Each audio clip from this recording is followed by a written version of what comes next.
तो चलो periodic classification में हम लोग स्टडी कर रहे हैं पीरियोडिक प्रॉपर्टीज़ की। ठीक है, तो पीरियोडिक प्रॉपर्टीज़ में आज का टॉपिक क्या है? आयोनाइजेशन एनर्जी और आयोनाइजेशन पोटेंशियल और बेटा आयोनाइजेशन एंथैल्पी। अब देखो ये सारे इन टर्म्स को तो थोड़ा सा आपको आता है। आयोनाइजेशन एनर्जी, किसी भी एटम्स को आयोनाइज करने के लिए जो मिनिमम एनर्जी की रिक्वायरमेंट होती है, एक जनरल मैंने आइडिया दिया। पोटेंशियल बोलते हैं यार तुम में कितना पोटेंशियल है बताओ ज़रा। तो पोटेंशियल मतलब ताकत है ना, इस क्रिकेट प्लेयर में बहुत पोटेंशियल है।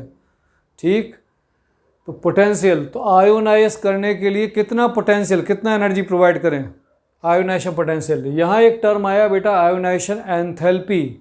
तो एंथैल्पी और एनर्जी दोनों में एक बेसिक डिफरेंस है। ये डिफरेंस बेसिकली हमें स्टडी करने को मिलता है चैप्टर थर्मोडायनेमिक्स। क्लियर? लेकिन मैं ये टर्म चूँकि पीरियोडिक क्लासिफिकेशन चैप्टर में आ रहा है तो मैं आपको एक्सप्लेन करूँगा एंथैल्पी और एनर्जी है क्या। देखो ध्यान से, जैसे सपोज दैट मैं अभी लेके जा रहा हूँ आपको किचन में एक गैस के 2 बर्नर है हमारे। इस पर मैंने 2 कंटेनर रख दिए, 2 बर्तन को रख दिया गर्म करने के लिए, हीट हो रहे हैं ये। ठीक है, अब क्या किया कि एक को तो रखा खाली और दूसरे में कुछ हमने क्या किया, सब्सटेंस फिल कर दिया। ठीक है, अब ये बर्नर ऑन कर दिए भाई, बटन चालू कर दिए, हीट प्रोवाइड हो रही है दोनों को।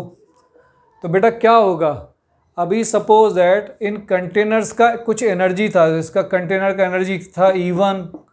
अब हीट करने के बाद इसका एनर्जी चेंज हुआ E2।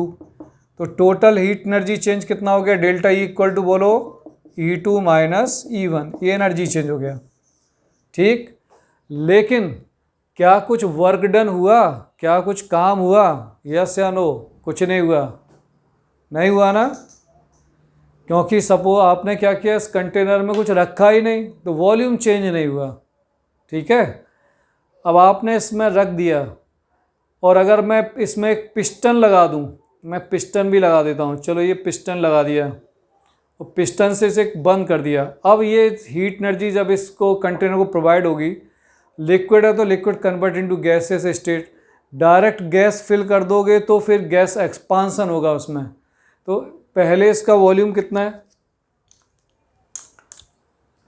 तो जब पिस्टन अटैच करने से पहले यहाँ देखो इसका वॉल्यूम कितना V1। अब ये गैस क्या करेगी, गैस या वेपर इस पर फोर्स क्रिएट करेगी और पिस्टन को शिफ्ट कर देगी इस पोजीशन पर। देखो इस पोजीशन पर शिफ्ट कर दिया। अब क्या हुआ, इसका वॉल्यूम चेंज हुआ ना बेटा, वॉल्यूम अब कितना हो गया V2, वॉल्यूम इंक्रीज हुआ। समझ में आया? तो pressure into volume, pressure V2 minus V1, मतलब आप इसको लिख सकते हो P डेल्टा V। तो ये प्रेशर इनटू वॉल्यूम किसका यूनिट है, this is the unit of work done, है ना। वर्क डन भाई वर्क का यूनिट है कि नहीं, आप बिल्कुल पढ़ते हो, प्रेशर का यूनिट आपको पता है, plus multiply by centimetre cube या मीटर क्यूब करना, वो क्या होता है, जूल। ठीक है, तो वॉल्यूम जब चेंज होगा तो कहीं ना कहीं एनर्जी तो चेंज होगी ही। कैसे चेंज होगी कि पहले इस कंटेनर का एनर्जी था E1, गर्म करने के बाद इसका एनर्जी चेंज हो गया E2, है ना, साथ में वॉल्यूम भी चेंज हुआ, दोनों काम एक साथ हुए। तो फिर एनर्जी प्लस वर्क डन या change in pressure volume work is called the enthalpy. तो इसका फॉर्मूला होता है enthalpy equal to energy, internal energy plus pressure volume energy. ये भी एक तरह का एनर्जी है क्योंकि यूनिट सेम है ना, जूल। लेकिन आगे थर्मोडायनेमिक्स में क्या स्टडी करोगे बेटा, केवल H या केवल E का स्टडी करना पॉसिबल नहीं है। मतलब इंटरनल एनर्जी, अंदर केमिकल रिएक्शन की इंटरनल एनर्जी कैसे पता करोगे, किस तरीके से एनर्जी चेंज हो रहा है। कई बार तो क्या होता है, A से B रिएक्शन हुआ, B से C रिएक्शन हुआ, C से D रिएक्शन हुआ और D से E बना, है ना। और हमें क्या लग रहा है कि नहीं यार A से सीधे E बन गया, लेकिन बीच की जो एनर्जी है E1, E2, E3 हमें पता नहीं चल रहा, हमें इसका कोई आइडिया नहीं है अंदर केमिकल जो रिएक्शन हो रही है। हमें तो ये पता चल रहा है कि A से E प्रोडक्ट बन गया, क्लियर। लेकिन दोनों का एनर्जी लेवल तो सेम होगा, लेकिन अंदर की इंटरनल एनर्जी के बारे में आपको कोई भी इंफॉर्मेशन नहीं मिलेगी। कैसे नहीं मिलेगी, एक और एग्जांपल समझो। जैसे carbon plus oxygen equal to आपका प्रोडक्ट बना CO2। हो सकता है ये डायरेक्ट CO2 नहीं बना हो, पहले ऐसा हुआ हो carbon plus half O2 equal to carbon monoxide, कुछ एनर्जी एक्सचेंज हो गया, फिर carbon monoxide plus half O2 equal to क्या बन गया, कार्बन डाइऑक्साइड E2। लेकिन यहाँ डायरेक्ट लग रहा है तो ये जो डेल्टा E होगा, ये इसका एनर्जी लेवल क्या होगा बेटा, तो delta E is the sum of E1 plus E2। Clear हुआ क्या सब बच्चों को? जो डायरेक्ट एनर्जी चेंज है वो E1 E2 के इक्वल होगा, है ना। तो वहाँ बेटा अगर किसी भी इक्वेशन में वर्क डन भी हो रहा है, वॉल्यूम चेंज हो रहा है एनर्जी चेंज के साथ, तो फिर हम उसे केवल सिंपल एनर्जी चेंज नहीं बोलते, उसे बोलते हैं चेंज इन एंथैल्पी। अब फिर से समझो, मैंने क्या बोला कि इंटरनल एनर्जी का आइडेंटिफिकेशन नहीं है ना, इसी तरीके से एंथैल्पी में भी करते क्या है, enthalpy change in initial reaction, enthalpy change in final condition, initial condition final condition. तो वो हमेशा होता है H2 माइनस H1, ऐसा होगा H2 minus H1 equal to E2 minus E1 plus pressure constant volume V2 minus V1। अब देखो ध्यान से, H2 माइनस H1 को अब हम लोग पढ़ते हैं delta H, E2 minus E1 को लिखेंगे delta E plus pressure constant V2 minus V1 को लिखते हैं डेल्टा V। ये है बेटा एंथैल्पी का फॉर्मूला। तो change in enthalpy equal to change in internal energy plus pressure volume energy. बात समझ में आ रही है? या प्लस वर्क डन भी बोल सकते हो। क्लियर सबको? तो what will be the difference between energy and enthalpy? तो आंसर क्या है कि सर अगर केवल कंटेनर का टेम्परेचर चेंज हो रहा है, मतलब वॉल्यूम कांस्टेंट है, तो उसे हम बोलते हैं चेंज इन इंटरनल एनर्जी। लेकिन अगर एनर्जी चेंज होने के साथ साथ वॉल्यूम भी चेंज हो रहा है तो फिर हम उसे बोलते हैं एंथैल्पी। क्या सभी बच्चों क्लियर हुआ? यस या नो? तो चले आगे। एनर्जी और एंथैल्पी मतलब मम्मी जी ने बर्तन गैस पर रख दिया, उसमें कुछ भी रखा नहीं, तो उस बर्तन के अंदर वॉल्यूम चेंज नहीं हुआ, तो क्या चेंज हुआ? केवल चेंज इन एनर्जी। लेकिन अगर आपने उसमें कुछ फिल कर दिया है, जैसे मिल्क, घर में दूध मिल्क बॉईल करते हैं ना, तो पहले उसका इनिशियल वॉल्यूम, फिर बॉईल होने के बाद उसका वॉल्यूम राइज हो गया, तो वॉल्यूम चेंज हुआ, इसका मतलब वर्क डन हुआ। वर्क डन हुआ मतलब अब हम एनर्जी यूज़ नहीं करेंगे, क्या यूज़ करेंगे? एंथैल्पी। तो देखो ये भी ठीक है, ये भी ठीक है, लेकिन मोर करेक्ट ये है। और H is the symbol of enthalpy, और I यहाँ यूज़ किया इस तरीके से आयोनाइजेशन के लिए। ठीक, आगे थर्मोडायनेमिक्स पढ़ोगे, जैसे लिखेंगे delta FH enthalpy of formation, delta CH enthalpy of combustion, delta NUH enthalpy of neutralization reaction, delta VAPH enthalpy of vaporization, sublimation, condensation. हाँ जी, देखो एक एग्जांपल और देखो। अभी ये मेरा पिस्टन है और यहाँ मैंने गैस फिल कर दिया। ठीक, अब मैं गर्म नहीं कर रहा हूँ, गर्म कर रहे थे तो पिस्टन को ये फोर्सफुली ऊपर भेज रही थी, एक्सपांसन हो रहा था। अब ये क्या कर रहे हैं, हम पिस्टन को प्रेशर से नीचे लेके आ रहे हैं, और पिस्टन की पोजीशन हम यहाँ ले आए, इस पोजीशन पर ले आए, तो यहाँ की गैसेस तो गायब हो गई ना, वो कहाँ पहुँच गई? नीचे। तो कॉन्ट्रैक्शन होगा इनमें, इनकी काइनेटिक एनर्जी बढ़ जाएगी, इनमें कोलिजन होना शुरू हो जाएगी। अब बेटा अभी भी देखो वॉल्यूम चेंज हुआ, पहले वॉल्यूम इतना था V1, अब वॉल्यूम और कम हो गया V2, है ना। या इसको V1 ही मानना पड़ेगा, V1/V2। अब V1 क्या है? ग्रेटर देन V2, उससे फ़र्क नहीं पड़ता। लेकिन अब रिजल्ट क्या है? कॉन्ट्रैक्शन। तो क्या वर्क डन अभी हुआ ना वर्क डन? एक्सपांसन हो या कॉन्ट्रैक्शन, दोनों ही केस में वर्क डन होगा। क्लियर? बस अंतर है, अगर हम अपने इस कंटेनर को, बर्तन को सिस्टम मान लें, क्या मान लें? एक सिस्टम मान लें, तो जब आप गर्म कर रहे हो तो ये इसका जो सिस्टम था इसने काम किया, इसे बोलते हैं work done by the system. System ने काम किया। तो जब सिस्टम काम करता है ना, तो हम बोलते हैं यार अपन ने बहुत काम किया, अपन थक गए हैं। इसका मतलब है वहाँ सिंबल क्या यूज़ करते हैं? नेगेटिव। मतलब work done by the system, negative work done. Work done on the system, piston ने इसको धक्का मारा ये तो चुपचाप बैठा है लेकिन काम पिस्टन कर रहा है, तो work done by on the system, work done उसे बोलते हैं पॉजिटिव वर्क डन। इसी तरीके से हीट जब सप्लाई कर रहे हो इस कंटेनर को, हीट सप्लाई कर रहे हो, तो इस कंटेनर की हीट बढ़ जाएगी या घट जाएगी, इंक्रीज़ होगी या डिक्रीज़?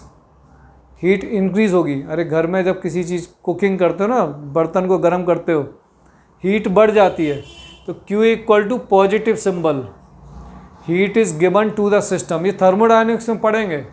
और जब बर्तन ठंडा हो रहा है उसका हीट रिलीज़ हो रही है, हीट क्या हो रही है, release by the system, negative heat. ये इस तरीके से सिंबल यूज़ किए जाते हैं, ठीक है। अब देखना फिजिक्स में शायद ये सिंबल उल्टे पुल्टे, केमिस्ट्री में तो ये है मैंने जो आपको बताया। सबसे पहले मैं अपनी लैंग्वेज में इसकी जनरल डेफिनेशन बताता हूँ, फिर बुक इस लैंग्वेज में लिखते हैं उसका एक एक छोटा सा जो टर्म। तो what is the ionization energy, होती क्या है? तो मैं लिखूँगा this is the minimum energy required to change, या this is the minimum energy required to remove an electron from isolated gases atom is called the ionization energy. मतलब समझो, फिर हम डेफिनेशन, प्रॉपर डेफिनेशन नोट करेंगे। देखो मैंने लिखा minimum energy required to remove an electron from an isolated gases atom. मतलब मेरे पास कोई एटम है, जैसे एग्जाम्पल देखें, एग्जाम्पल मैंने लिखा है एम के फॉर्म की जगह भी मैं सोडियम के फॉर्म में लिख के दिखाता हूँ आपको। जैसे सोडियम, अभी सोडियम बेटा किस फॉर्म में, फॉर्मेट में, सॉलिड कंडीशन में। सोडियम का एटॉमिक नंबर 11 281, ठीक। अभी कुछ नहीं होना, इलेक्ट्रॉन लूज नहीं होना। सोडियम को दी जाएगी energy, this is called the heat energy. अभी इसका नाम क्या है, simple heat energy, not ionization energy, because sodium convert into gaseous atom. देखो गैस में कन्वर्ट हो गया। अब गैस में कन्वर्ट हुआ ना, एटॉमिक नंबर थोड़ी ना चेंज होने वाला है 281, अब एक इलेक्ट्रॉन लूज करेगा ये। अब इसको मैं क्या बोल रहा हूँ, आइसोलेटेड सोडियम एटम, यह ठीक है, आइसोलेटेड गैसियस एटम है ये सोडियम, गैसियस एटम नाम लिखना है तो सोडियम गैसियस एटम कर दो, कोई दिक्कत नहीं। आइसोलेटेड क्यों? क्योंकि भैया एक मेटल के अंदर इतने सारे सोडियम है, कितने, 6.022 10⁻23, सब एक दूसरे से जुड़े हुए हैं क्योंकि सॉलिड हैं, बॉन्डिंग है ना उनके बीच में, हाथ पकड़े हुए हैं। तो भाई किडनैपर्स को किडनैप करना है, उसका पर्स छुड़ाना है, तो वैसे थोड़ी ना कि ग्रुप में खड़ा है वहाँ घुस के, तो वो तो पिटाई हो जाएगी उसकी।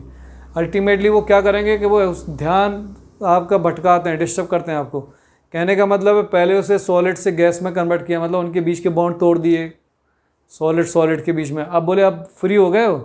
अब फ्री होने से होगा क्या, इस सोडियम के जो इलेक्ट्रॉन्स हैं ना वो लूजली बाउंड हो जाएंगे गैसेस इसमें कंडीशन में। अब आप जो मिनिमम एनर्जी दोगे इसको, तो डेफिनेशन क्या है, मिनिमम एनर्जी रिक्वायर्ड, तो this minimum energy is called the, बोलो इस मिनिमम एनर्जी का नाम क्या है, आयोनाइजेशन एनर्जी।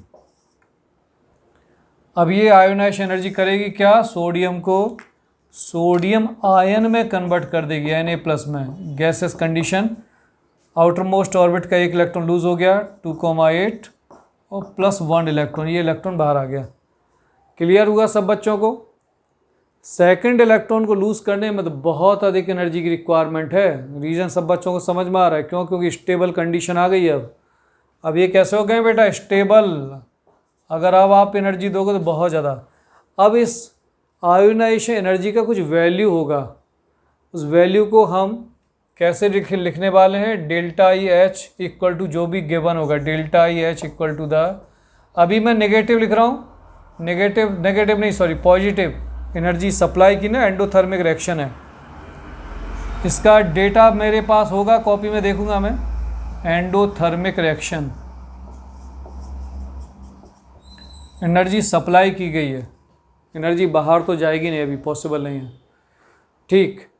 तो सबसे पहले हम लिखें इसकी एक्चुअल जो डेफिनेशन दी रहती है रिफ्रेशर या बुक्स में, वो पढ़ते हैं, नोट करें।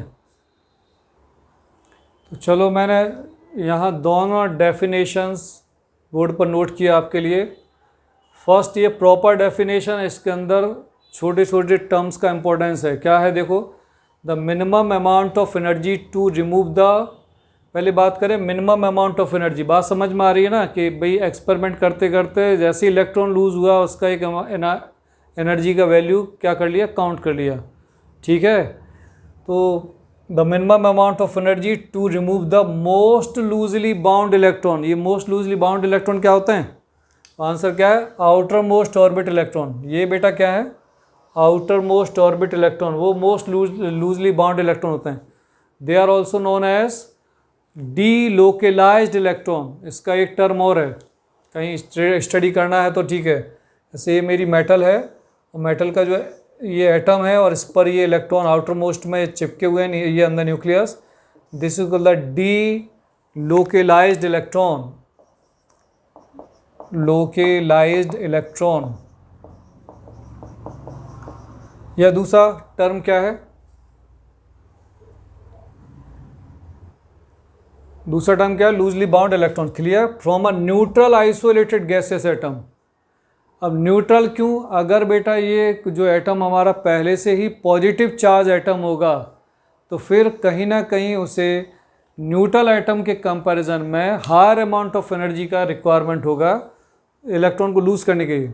तो ये एक जनरल कंडीशन है, लेकिन फिर देखना होगा कि भाई वो कहीं स्टेबल इलेक्ट्रॉनिक कॉन्फिगरेशन तो नहीं आ गया। हम लोग स्टडी करेंगे बेटा अभी सोडियम और मैग्नीशियम में, सोडियम आयन और मैग्नीशियम आयन में। तो अभी एक जनरल डेफिनेशन में क्या है कि वो एटम क्या होना चाहिए? न्यूट्रल होना चाहिए, पहले से आयोनाइज्ड नहीं होना चाहिए, तभी तो एक्चुअल वैल्यू निकल के आएगी। फिर लिखा है in its ground state. Ground state मतलब है कि भाई हम ही उसको एनर्जी दे रहे हैं, कहीं आउटसोर्स से पहले से एनर्जी तो नहीं मिल गई। क्यों? अगर पहले से कोई एनर्जी सप्लाई की गई है और आप एक्सपेरिमेंट कर रहे हो तो आपका जो डेटा आएगा वो गड़बड़ हो जाएगा सारा। भाई आपके एक्सपेरिमेंट में सपोज दैट 340 किलोजूल पर मोल एनर्जी आया, लेकिन वो एक्साइटेड मॉलिक्यूल था। बाद में देखा दूसरे साइंटिस्ट ने एक्सपेरिमेंट किया, नहीं सर ये तो 540 आ रहा है। इसका मतलब है कि वो पहले से एक्साइटेड फॉर्म में था, तो थोड़ी सी एनर्जी में ही इलेक्ट्रॉन क्या हो गया? लूज़ हो गया। मैं सारे टर्म्स का मतलब समझा रहा हूँ, एग्जाम में ये सब चीज़ें इतना ज़रूरत नहीं होती। To form a cation, finally वो एटम कैटायंस में कन्वर्ट हो जाएंगे। ठीक है, also in the ground state, ground state में होना चाहिए, मतलब कैटायंस भी ग्राउंड स्टेट में आ जाएंगे। Is called ionization energy. General definition, इतने सारे टर्मिनोलॉजी यूज़ नहीं करना है। तो the minimum energy required to remove an electron from isolated gases atom is called the ionization energy. इसी जो छोटी सी डेफिनेशन है, इसी को मैं एग्जाम्पल के फॉर्म में एक्सप्लेन कर देता हूँ कि पहले हमारा जो मेटल है वो सॉलिड कंडीशन में होगा बेटा, फिर आपने उसको क्या दिया? हीट एनर्जी सप्लाई किया। हीट एनर्जी सप्लाई करने के बाद it convert into gases state. इसका नाम लिखो isolated gaseous atom, isolated gaseous atom. ठीक है, एनर्जेटिक तो हो गए, ये गैसेस कंडीशन में आ गए। अब बस थोड़ा सा और एनर्जी मिल जाए, this energy is called the ionization energy. अब ये एनर्जी जो एक्स्ट्रा एनर्जी, ये बेटा आयोनाइजेशन एनर्जी, हीट एनर्जी दोनों डिफरेंट नहीं है, वो कंटिन्यूस एनर्जी तो एक ही है, बस दोनों के नाम चेंज हो गए। याद करो हम लोगों ने पढ़ा था फोटो इलेक्ट्रिक इफेक्ट में फ्रीक्वेंसी, थ्रेशोल्ड फ्रीक्वेंसी। तो वह थ्रेशोल्ड का मतलब क्या था कि वो स्पेशल टाइप की फ्रीक्वेंसी जिसमें इलेक्ट्रॉन मेटल सरफेस को क्या करते हैं? लीव कर देते हैं। ठीक है, तो ये भी स्पेशल टाइप की एनर्जी जिसमें मेटल अपने इलेक्ट्रॉन को छोड़ देते हैं, पॉजिटिव चार्ज में कन्वर्ट हो गए, इलेक्ट्रॉन को लूज़ कर दिया। और कंडीशन अभी भी गैसेस कंडीशन, क्या बोला है? कैटायंस बन गए हैं। ठीक, अभी भी वो गैसेस एटम ही है, ग्राउंड स्टेट है। तो चलो एक जनरल एग्जांपल। और एनर्जी को लिखने का तरीका क्या है कि delta I H equal to, मैंने अभी बताया था कि पॉजिटिव, एंडो पॉजिटिव का मतलब एंडोथर्मिक रिएक्शन, एंडोथर्मिक रिएक्शन मतलब इसका जो भी डेटा होगा वो पॉजिटिव फॉर्म में होगा। नोट करिए। चलो बेटा एक एग्जांपल लिख लें। Sodium solid condition, provide heat energy.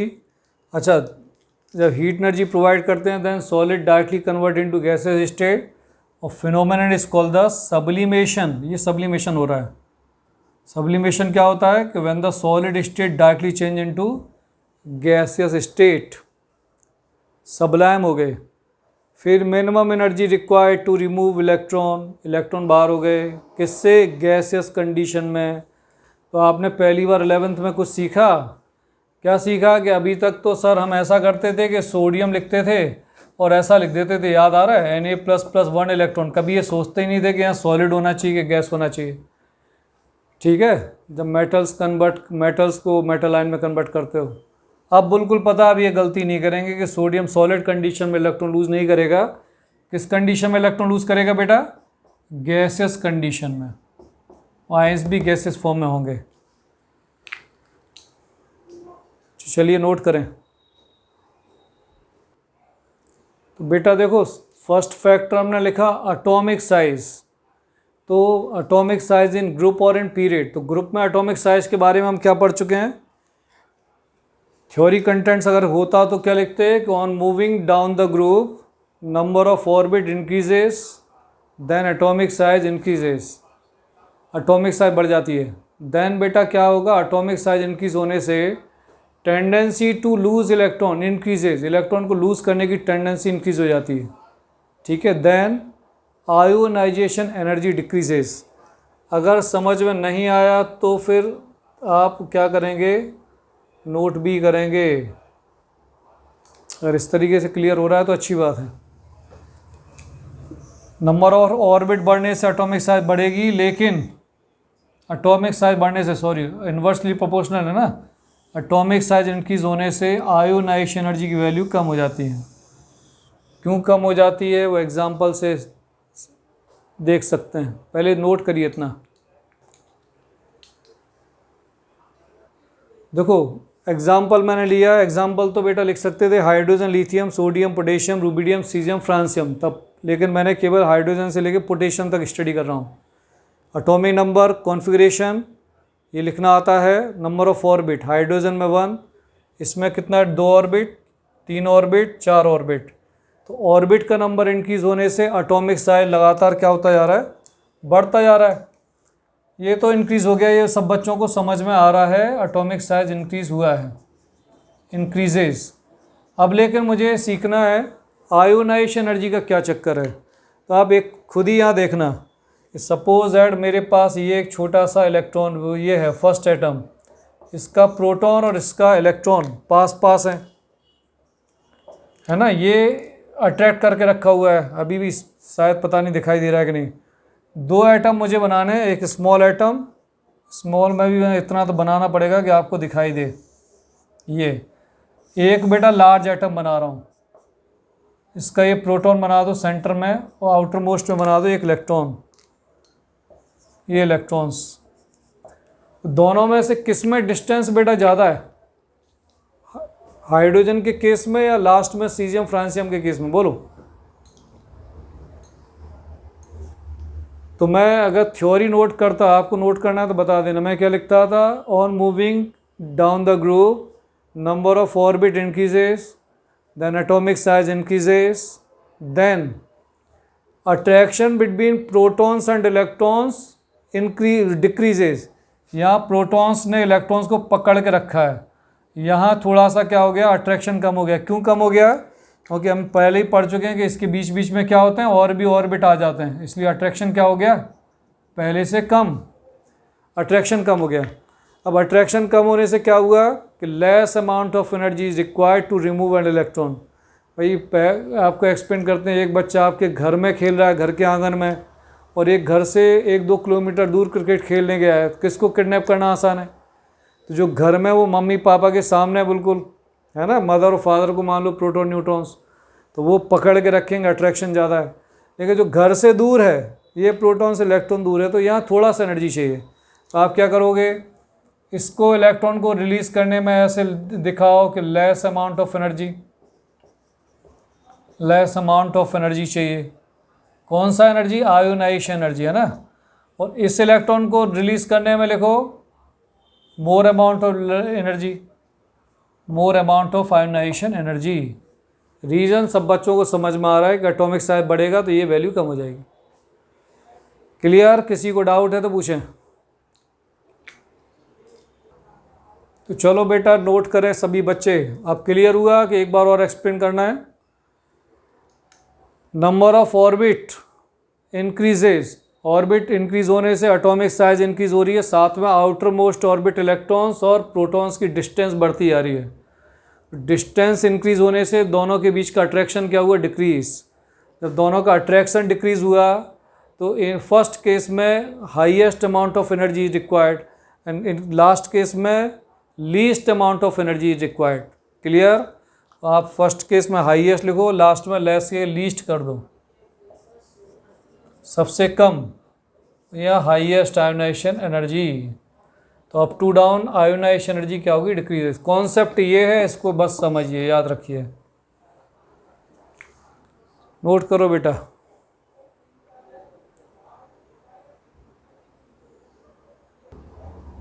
तो on moving left to right in period, lithium to fluorine, बोलो क्या था, लिथियम टू फ्लोरीन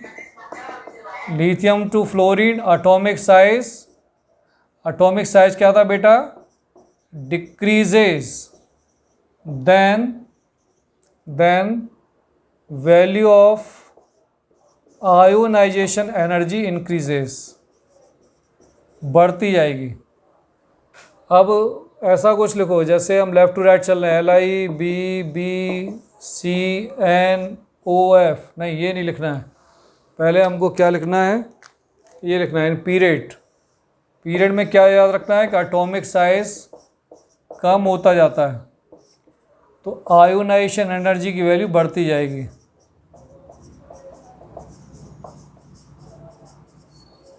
स्टेटमेंट आप खुद लिख सकते हो।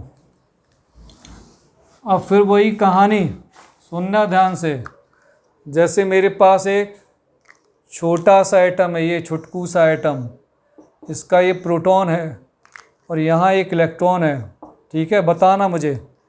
दूसरा एक बहुत बड़ा एटम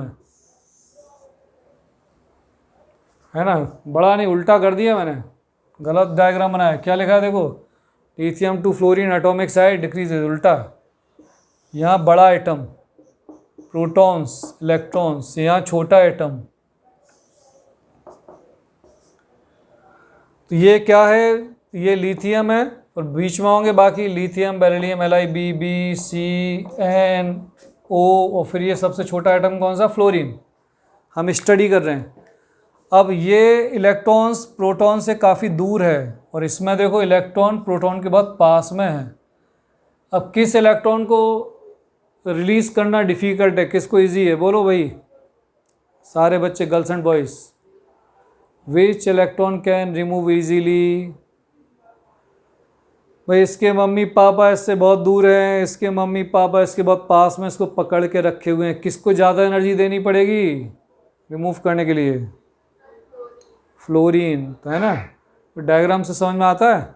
अभी अप टू डाउन में हमने ऐसा सीखा था कि अप टू डाउन में ये एटम है हमारा पास में, ये सीखा था अप टू डाउन।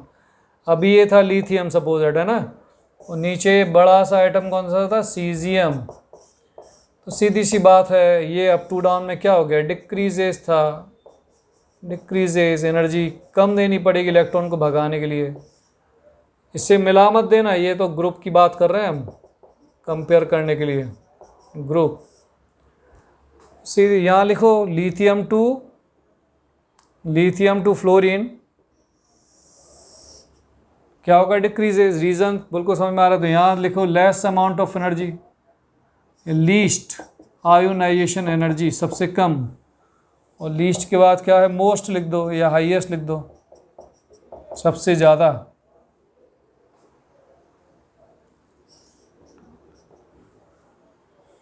कॉन्सेप्ट अपने ब्रेन में बनाइए। थ्योरी अगर लिखना है तो आप लिख सकते हो, मैं बार बार बोल रहा हूँ, उतना स्पेस छोड़ो। क्या लिखना चाहिए, on moving left to right in period atomic size decreases, then atomic size decreases होने से क्या होगा, then attraction between protons and electron increases, then high amount of energy is required to remove an electron from isolated gases atom. Clear? Hence the ionization energy left to right lithium to fluorine क्या होगी, increases बढ़ती जाएगी। तो ionise energy की value बेटा क्या हो रही है, बढ़ती आ रही है। आयोनाइज एनर्जी इंक्रीजेज, ऊपर लिख दिया वैसे मैंने, डायग्राम बना के भी समझा दिया। तो हमने फर्स्ट फैक्टर स्टडी किया इन ग्रुप और इन पीरियड। तो ग्रुप्स में आयोनाइज एनर्जी की वैल्यू कम होगी, अप टू डाउन ये लिखा है। ऑन पीरियड ये वैल्यू क्या होगी, बढ़ती जाएगी। नीचे नहीं लिखना है, यहाँ लिखो। देखो यहाँ और भी अच्छा लग रहा है। पहले तो इसे बंद करें बॉक्स में, ये बंद करो। यहाँ लिख लो दोनों डायग्राम के साथ में कि लिथियम टू फ्लोरीन क्या होगा, आयोनाइज एनर्जी का वैल्यू कंटिन्यूसली बढ़ता जाएगा, इंक्रीजेस।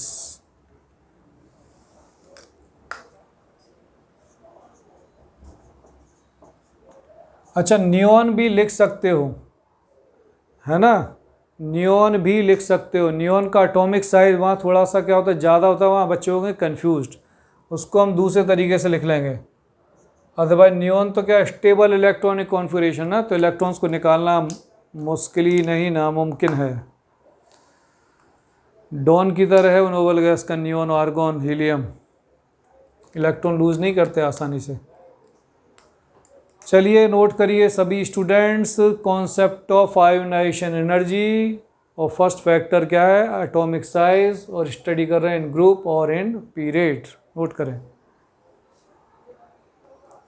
तो second factor of ionization energy, तो आयोनाइजेशन एनर्जी के लिए सेकंड फैक्टर स्क्रीन इफेक्ट हम ऑलरेडी पढ़ चुके हैं बेटा। इफ स्क्रीन इफेक्ट इंक्रीजेज या strong screen effect increase the atomic size, atomic size को बढ़ा देता है। मतलब स्क्रीन इफेक्ट एक तरह की क्या है, दीवार है, ठीक है। किस किस के बीच में है, प्रोटॉन्स और इलेक्ट्रॉन के बीच में।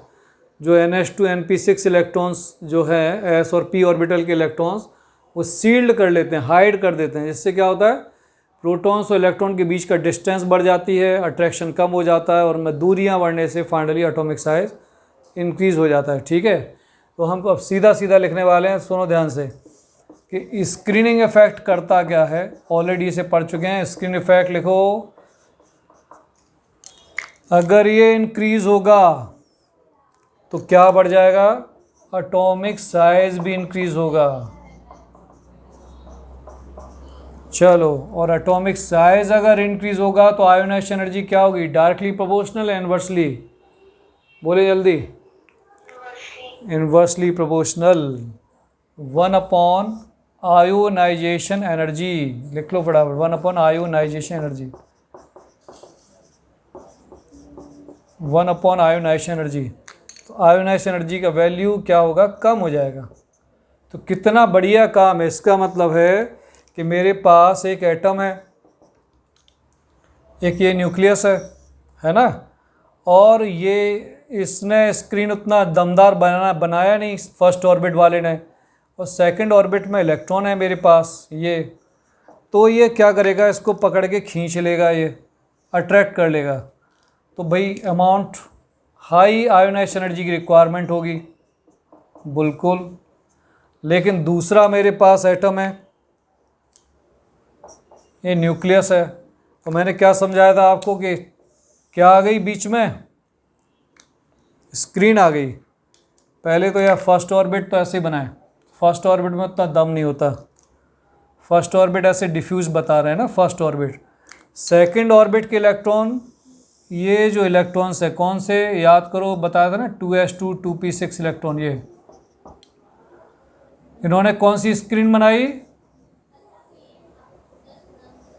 स्ट्रॉन्ग स्क्रीनिंग इफेक्ट शो करते हैं, ठीक है।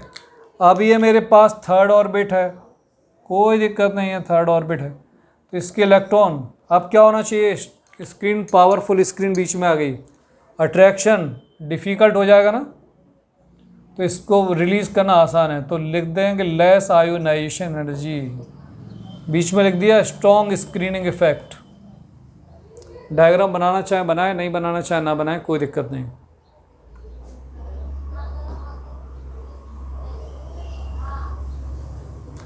ये जो हमारे 1s वाले हैं, 1s2 इलेक्ट्रॉन्स है ना, ये स्क्रीन नहीं बनाते प्रॉपर्ली, ठीक है।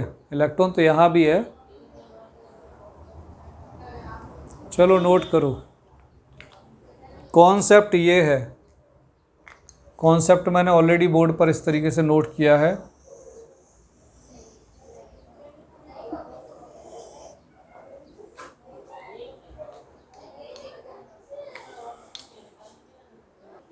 चलो तो इसके बाकी जो फैक्टर्स हैं हम लोग नेक्स्ट क्लास में स्टडी करते हैं। ठीक है बेटा, मिलते हैं ब्रेक के बाद। ओके बेटा, वेलकम। Okay bye.